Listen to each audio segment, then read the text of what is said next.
Los policías pensaron que todo se les permitiría, incluso burlarse hasta humillar. Pero cuando uno de ellos levantó la falda de una mujer negra, todo cambió en cuestión de segundos. Ni se imaginaban quién estaba frente a ellos, y mucho menos estaban preparados para lo que sucedió después. Si crees en la justicia, haz clic en suscribirse. Y si alguna vez has presenciado una injusticia con tus propios ojos, por favor deja un comentario. Las calles de Savannah, en Georgia, tienen una forma especial de sonar de noche. No es un estruendo fuerte, nada que asuste o perturbe, sino un murmullo constante y suave, como un susurro entre árboles antiguos. Un suave recordatorio de que la vida, incluso en sus momentos más tranquilos, nunca se detiene por completo. A través de cortinas con encajes, se filtraba la tenue luz de los porches. El aire llevaba el aroma a magnolias, el humo de los escapes y el leve roce del musgo español al viento, dando a todo un aire de sosiego de antaño.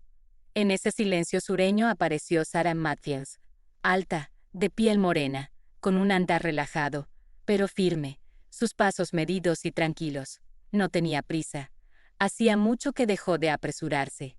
Acababa de terminar su clase de defensa personal de los jueves por la noche en el centro comunitario local, en Waters Avenue. No era realmente un trabajo, sino un llamado. Las mujeres que acudían no buscaban convertirse en peleadoras, buscaban algo más profundo.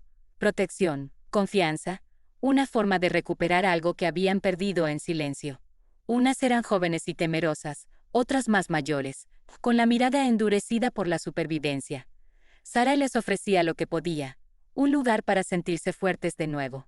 Después de todo, ella misma había sido muy fuerte alguna vez, lo bastante como para que su nombre saliera en la televisión nacional, en transmisiones deportivas y en gimnasios repletos. Pero eso fue hace mucho tiempo. En aquellos días, era esa chica de Eslin, la campeona de taekwondo que se plantaba como una roca y se movía como el viento. Le llovieron patrocinadores, fotógrafos, productores de té, representantes de marcas. Hasta que llegó la lesión de rodilla, un mal aterrizaje durante un combate televisado en Dallas, y todo lo que parecía indestructible se vino abajo como un hilo en una prenda barata. La adoraban hasta que empezó a cojear. Luego la llamaron problemática, y terminaron por ignorarla. No tenía el menor interés en volver a atraerlos. Ahora su mundo era más pequeño, pero infinitamente más pacífico.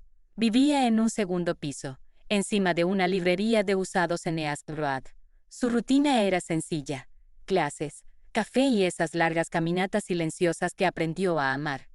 Aquella noche vestía un sencillo vestido de algodón negro, hasta la rodilla, y zapatillas blancas ya gastadas. Al hombro llevaba un bolso pesado con equipo de entrenamiento y, como siempre, caminaba sola. El barrio no era el más seguro, pero era suyo. Conocía cada grieta en la acera, la inclinación de los árboles, el buzón torcido en la esquina de Abersan, como si fuera un viejo amigo bebido. Acababa de pasar junto a la tiendita con el letrero de neón parpadeante de Popen. Aunque hacía años que no abría después de las 9 de la noche. Cuando lo sintió, ese ligero cambio en el ambiente, no era exactamente miedo, sino algo que alteró la trama de la noche, como si el aire contuviera el aliento. Siguió caminando, sin girarse, sin necesidad de hacerlo. El lento arrastre de las llantas detrás de ella, deliberado y pausado, le indicó lo que había. Una patrulla policial, sin luces, sin sirena, solo presencia. Ella mantuvo el paso como si nada hubiera cambiado, pero sus músculos, entrenados por años de combate e instinto, ya analizaban cada sombra y cada posible ruta de salida. El auto se acercó, oyó voces bajas, luego una risita, tenue, arrastrada, con esa confianza que no nace de la bondad, sino del poder. «Vaya, vaya», dijo una voz desde la ventanilla bajada, con un acento sureño que sonaba a la vez cortés y condescendiente. «Mira nada más quién anda por aquí». Otra voz, más grave y con menos humor, añadió: «No es muy tarde para que estés por ahí, preciosa». Sarah no respondió. No por miedo, sino porque hacía tiempo entendió que a ciertos comentarios no se contesta con palabras. Se contesta con silencio. Detrás de ella, la patrulla no pasó de largo. Redujo aún más la velocidad, casi al mínimo. Ella dobló en Triton Street, como de costumbre. Ellos también. Otro comentario, ahora en voz más alta. ¿Qué hace una chica morena, con esas curvas, yendo sola por aquí, buscando líos? Siguió callada. Hubo una pausa. Entonces se abrió la puerta del pasajero. Del carro salió uno de los oficiales, caminando con una arrogancia que pegaba más en un pasillo de secundaria que en una calle de la ciudad. Joven, afeitado al ras, cabello cortísimo. Tendría 20 y tantos. Se acercó con un aire que pretendía ser amable. «Espera un segundo», dijo, repasándola con la mirada como si evaluara mercancía. «No eres la de karate que salía en la tele. Vaya, no pensé que en persona fuera tan distinto». Esbozó una media sonrisa. Sara siguió andando, pero ahora podía ver su sombra al lado de la de ella, avanzando al mismo ritmo. «Tú dabas patadas a la gente en la cara, ¿verdad?», continuó. «¿Y ahora qué? Andas en un barrio pobre con tu gente, ¿no?». Se rió de su propia burla. El auto, detrás de ellos, avanzaba apenas lo suficiente para no separarse. Desde adentro, alguien gritó: «Ten cuidado, Jack, que igual te suelta una patada voladora. Tonto». Más risas. Sara apretó un poco el agarre de la correa de su bolso. No era miedo, solo un leve reajuste. Jack, o como se llamase, dio un paso más cerca. «Mira», dijo, bajando la voz. «Una chica con un vestido así. Bueno, a algunos se les ocurren ideas». De pronto, sin previo aviso, dio un tirón en la parte trasera de su vestido, levantándoselo un poco. Ni fue un jalón brusco ni un agarre violento, solo un gesto, pero suficiente, suficiente para humillar, suficiente para marcar. La carcajada detrás de ella crujió en la noche como vidrio pisoteado. Uno tocó la bocina 2 veces. Sara se detuvo. No se giró, al menos no en ese instante. Tomó un respiro profundo y se quedó quieta, no por pavor, sino por concentración. Había pasado por mucho en su vida: victorias, fracasos, silencio, bullicio. Pero esto era distinto. Esto no era un combate en el tatami. Era peor. Entonces, sí se giró. Su cuerpo se movió como una marea, lento, controlado. Sus ojos se encontraron con los de él. El tal Jack se quedó a medias de su sonrisa burlona, descompuesto por su mirada. La voz de Sara, cuando salió, fue serena, medida. «¿Te parece gracioso?». Él vaciló y trató de recuperar seguridad. «Tranquila, solo era una broma». «No», respondió ella, avanzando un paso. «Conmigo no se bromea así. No hoy». Él alzó la mano inseguro. Solo estábamos tonteando. La mano de Sara se movió, veloz como un destello. Agarró su muñeca, se la dobló por detrás y lo obligó a inclinarse con un gruñido. Ni siquiera alcanzó a reaccionar. El segundo oficial se bajó del auto de un salto. Sara se movió por instinto. Giró y usó el impulso para atizarle un codazo en el costado, justo debajo de las costillas, en la zona donde el chaleco antibalas ya no cubre. Él se tambaleó. El tercero se quedó al volante, la mano cerca de su arma, pero sin desenfundarla. Observaba dudando. Sara se quedó plantada, respirando con tranquilidad, el pecho subiendo y bajando como las olas de Tige Beck. Los miró, los uniformes, las armas, la confusión. Sin decir nada. No hacía falta. Se dio la vuelta y siguió su camino. Nadie la detuvo. El eco de sus pasos resonó en esa cuadra tranquila. Sus zapatillas se oían más lentas, casi serenas. No corría. Nunca corría. La adrenalina descendió, pero ella mantenía la respiración estable, el pulso en calma. Detrás, la patrulla seguía en el mismo sitio. Podía sentir su presencia, ya no como amenaza, sino como desconcierto, como silencio, como una pregunta colgada en el espeso aire de Georgia. Dobló Eneas Broad y se adentró en la penumbra que proyectaba una farola parpadeante. A su casa le quedaban 3 manzanas. Recorrió ese tramo como si no hubiera reducido a 2 policías y frenado a un tercero con apenas unas palabras. A la mañana siguiente, el sol entró por sus persianas sin ninguna señal de lo ocurrido la noche anterior. Su pequeño departamento olía a café fuerte y sándalo. Siguió su rutina con calma: estiramientos, ducha, revisar la maceta junto a la ventana. El teléfono pitó. Un boletín del barrio, una alerta meteorológica, el recordatorio de que ya podía recoger el pedido en la tienda. Ningún mensaje sobre el incidente. Ningún mensaje de la patrulla. Solo silencio. Pero el silencio también tiene su manera de hacerse oír, si sabes cómo escucharlo. A unas cuadras, en la comisaría de Savannah, precinto 3, empezó a formarse una tensión subterránea.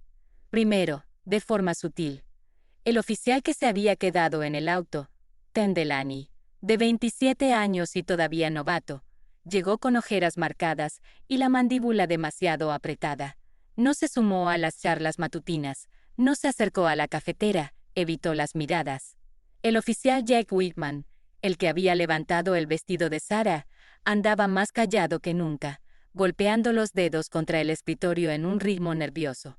No reía con los chistes de siempre, ni mencionó lo sucedido, aunque todos sintieran que algo no cuadraba. Y en una comisaría, el ambiente se propaga más rápido que cualquier noticia oficial. La sargento Karen Lowe, con 22 años de servicio en la parte administrativa, lo notó antes que nadie.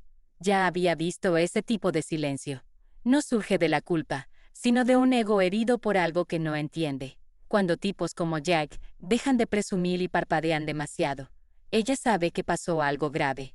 Cerca del mediodía, pasó por la sala de descanso y oyó murmullos breves, cargados de tensión. Ni dijo nada. Luego, el chirrido de una silla y pasos que se detuvieron al notar su presencia. Ella siguió de largo, pero lo guardó en la memoria. A la hora de comer, aquello ya no era un simple rumor.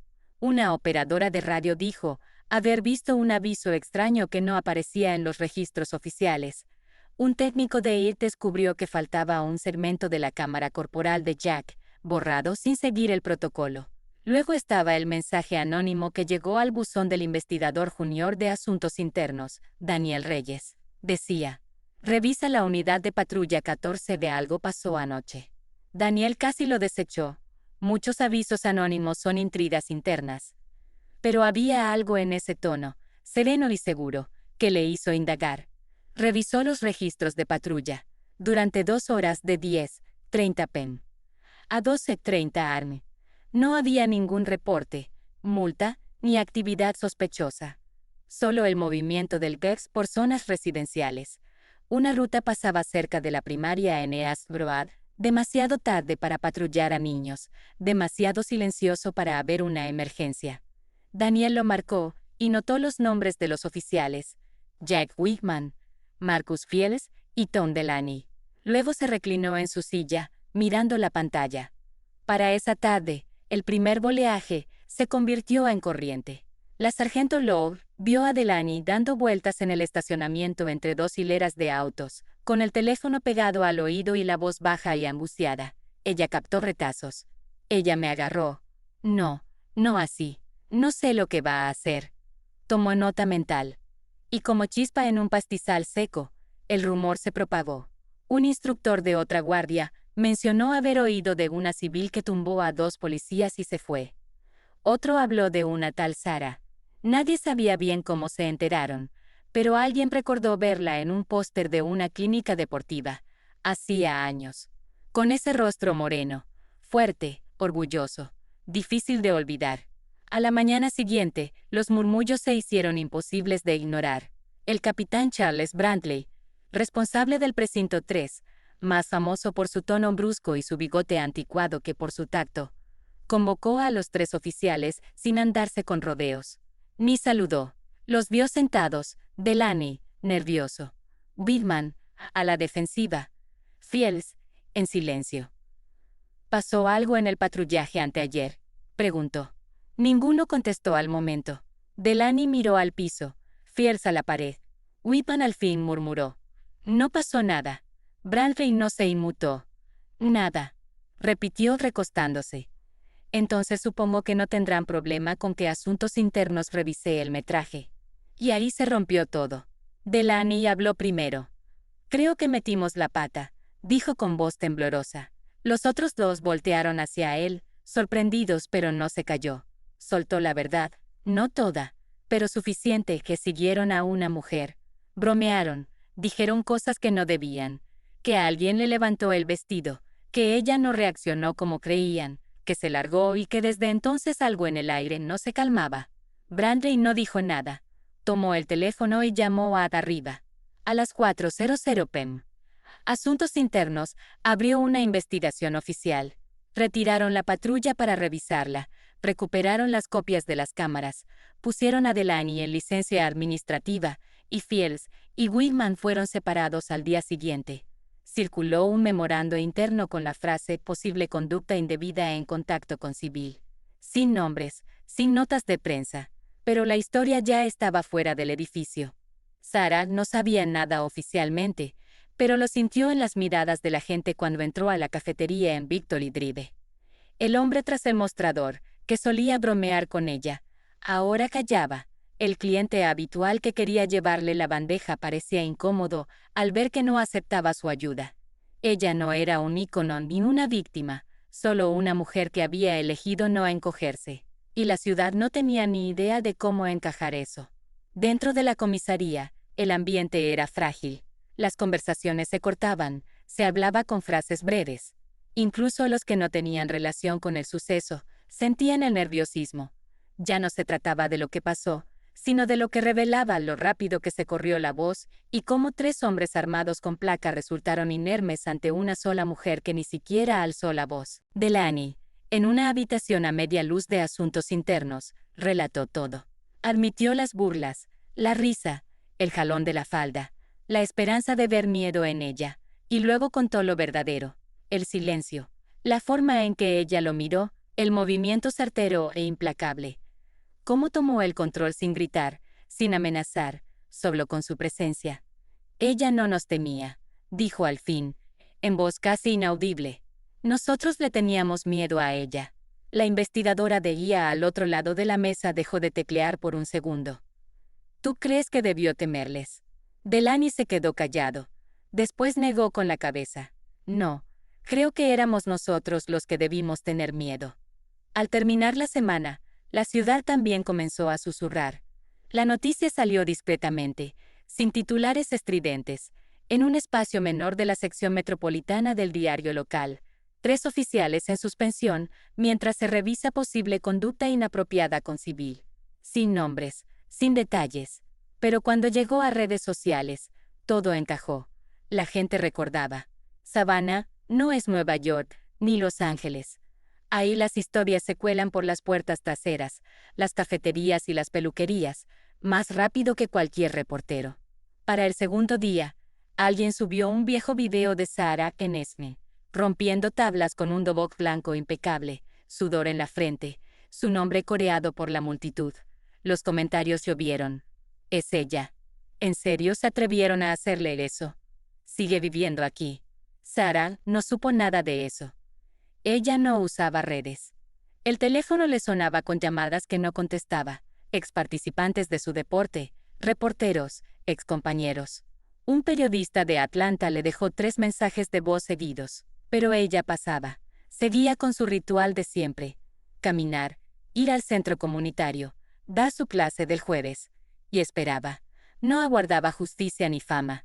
Simplemente sabía que si molestas al poder, rara vez se queda quieto. Suele esperar su momento. El lunes apareció de nuevo una patrulla, estacionada frente a su edificio. Otra placa, otras caras, pero el mismo objetivo. Observar qué haría ella, si hablaría con la prensa, si pediría demandas o armaría revuelo. Sarah no les hizo caso, solo bebía su café en el banco de la acera, gafas oscuras, inexpresiva, pero sentía sus miradas, sus conjeturas, los murmullos. Adentro del precinto, nadie decía su nombre en voz alta. Los 3 oficiales seguían apartados. Delaney dejó de ir, aduciendo estrés y solicitando días para su salud mental. Whitman contrató un abogado. Fields callaba y no concebía más declaraciones. Todos sabían de la investigación, pero nadie quería verse implicado. Las reuniones eran cortas, los pasillos, silenciosos. Cada mirada se demoraba un instante de más. Incluso los ajenos al caso, ahora pesaban sus palabras. El aire era denso, no de miedo, sino de la conciencia de que cierta invulnerabilidad se quebró. El capitán Brantley, que antes dominaba el lugar con sarcasmo y la fe ciega en su propia inmunidad, mantenía la puerta de su despacho cerrada la mayoría del tiempo. La presión cambió de sentido. Las preguntas que llegaban de arriba no se limitaban al incidente, sino a la cultura interna, a la costumbre. ¿A qué otras cosas pudieron quedar impunes? Él sabía lo que significaba. Un paso en falso y no caerían solo esos tres, sino toda la cadena de mando. Así que programó un entrenamiento de sensibilidad, impuso nuevos protocolos de reporte y emitió circulares sobre una cultura de responsabilidad. Pero todos sabían que no se trataba de un cambio real, sino de salvar las apariencias. Mientras tanto, Sarah seguía como si nada. No aparecía en las noticias, ni puso denuncias ni exigió compensaciones. Ese silencio los alteraba más que cualquier demanda legal. Ella se había expresado no con la voz, sino con su cuerpo, con la forma en que se mantuvo firme. Se fue y los hizo sentir como niños jugando con una fuerza que no comprenden. Cierta tarde, al salir del café en Victory, se le acercó un hombre alrededor de los 40 y tantos, uniforme policial, pero no de servicio. Se notaba incómodo. «¿Señorita Matthews?», preguntó. Sarah se giró con calma, cruzando la mirada con la de él. «Trabajo en la comisaría», explicó. «Solo quería decirle que muchos están hablando de usted». Ella esperó. Él tragó saliva. «No tienen miedo de que los atrapen. Tienen miedo porque no saben cuál será su siguiente paso». Sarah lo examinó, sin prisa, y tras una pausa leve asintió con un movimiento mínimo. «Pues yo tampoco lo sé», respondió. Él asintió a su vez y se fue. La investigación, ahora bajo revisión externa, aceleró. Un video de la tintorería cercana confirmó parte de la historia de Sarah. El fragmento perdido de la cámara se rescató discretamente de la copia de seguridad. El informe de asuntos internos señaló conducta indebida, contacto no autorizado y escalada verbal con tintes faciales. Una línea resaltaba: la civil no provocó, los oficiales escalaron. Esa frase apareció en otro memorándum y luego en un informe mayor que llegó a funcionarios de la ciudad. Un nombre, antes ligado a medallas y artes marciales, empezaba a sonar en despachos y juntas de presupuesto, en voz baja, con recelo, pero inevitable. Sarah seguía con sus recorridos. Pasaba por el mural de Rosa Parks, recién restaurado tras otro acto de vandalismo. Se detuvo un segundo. Siguió adelante. La gente la reconocía más. Unos la saludaban con la cabeza, otros evitaban su mirada. Varias mujeres se le acercaron en el supermercado o en la acera para decirle gracias, no por pelear, sino por no rendirse. «Mi hija se metió a clases de defensa personal por usted», contó una. «No porque quiera pelear, sino porque quiere saber qué se siente tener control sobre sí misma». Sarah sonreía, asentía y continuaba. Pasaron algunas semanas. A uno de los oficiales le impusieron suspensión formal. Otro renunció antes de las audiencias. Delaney, en un gesto que sorprendió hasta a su abogado, pidió una segunda entrevista. «No quiero ser el que oculte esto», confesó. «Lo que hicimos no fue solo una estupidez, era parte de algo más grande», y ella lo detuvo.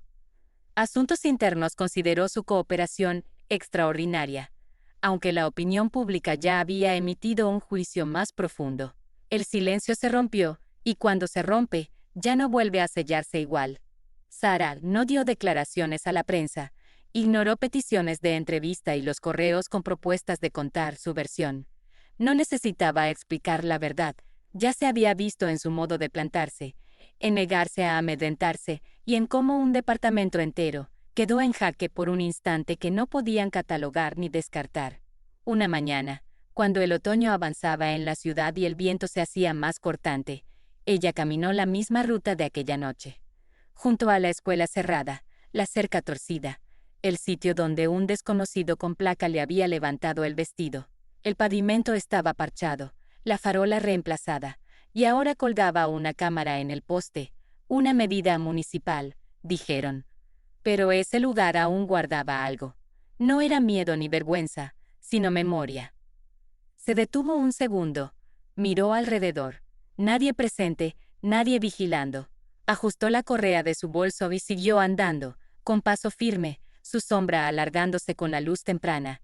Intentaron reducirla a un episodio, pero ella se transformó en un espejo, y todos, agentes, mandos, transeúntes, se vieron obligados a mirar, y esta vez no lograron apartar la vista.